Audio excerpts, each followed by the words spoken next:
Many human activities come naturally to us, like breathing, drinking, eating. Some activities we actually learn, like walking, talking, and dancing. But what about dying? Do you know how to die? Centuries ago, in the wake of the Black Plague, a text was published offering advice to help the living person prepare for a good death. Written during the late Middle Ages, Ars Moriendi, or the art of dying, made clear that to die well, one first had to live well. No one knows for certain who the author of this death manual was. In a time when death was knocking on everyone's door, this manual would have offered people a roadmap to facing death and even experiencing a good death. The Art of Dying explains that death is not something to fear. It then goes on to list the temptations that occur during someone's final hours. The dying person, it explains, faces a lack of faith, despair, impatience, and greed. This short book then goes on to explain questions one could ask the dying and ways to console the person, as well as covering ways friends and family should interact and behave in the presence of someone who is dying. Dr. L.S. Dugdale, a specialist in medical ethics and the hospice treatment of older patients, came across the Ars Moriendi and found it was filled with advice even for a modern death. She argues that far too many of us die poorly. Our modern society has taken the meaning and traditions out of the process of dying. Hi, my name is Hannah, and I'm a professional obituary writer. Obituary is really a life story told after somebody passes away. It's a memorial that really, a good obituary captures that person's life in a really engaging and interesting and memorable way.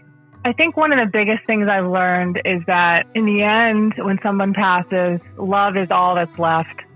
Like all the other stuff, all the stuff that goes on in our lives, the conflicts we have with people, all of that kind of falls by the wayside.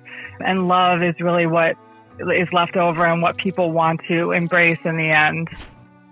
We'd all rather not think about our death, but we would like to die well or peacefully or happily.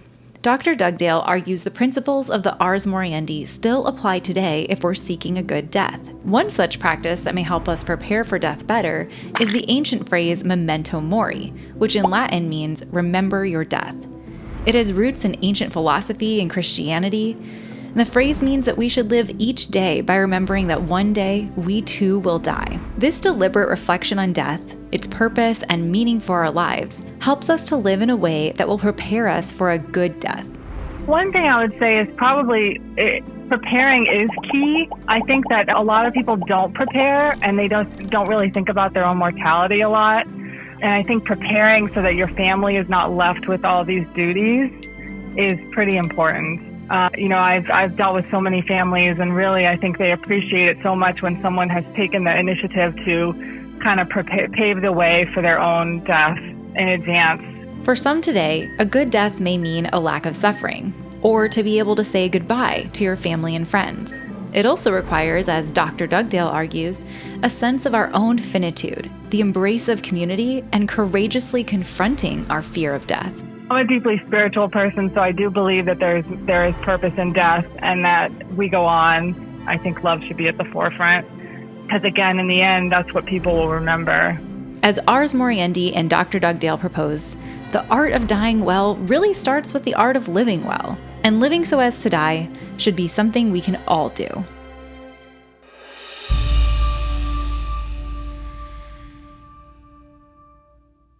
This is the Catechism of the Catholic Church. It's the official summary written by the Church of everything Catholics believe. So it just sits on the shelf collecting dust. But if the contents of this catechism are unlocked, it can change the world.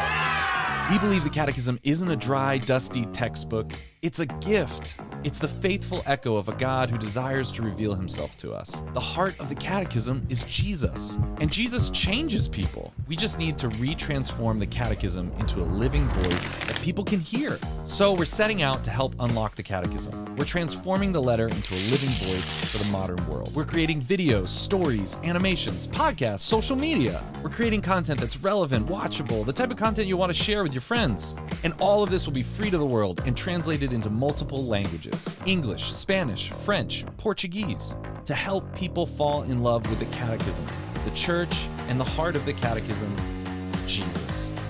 Visit Real+True.org and join the movement. Join us and help unlock the Catechism for the world. Join in the project to retransform the letter into a living voice.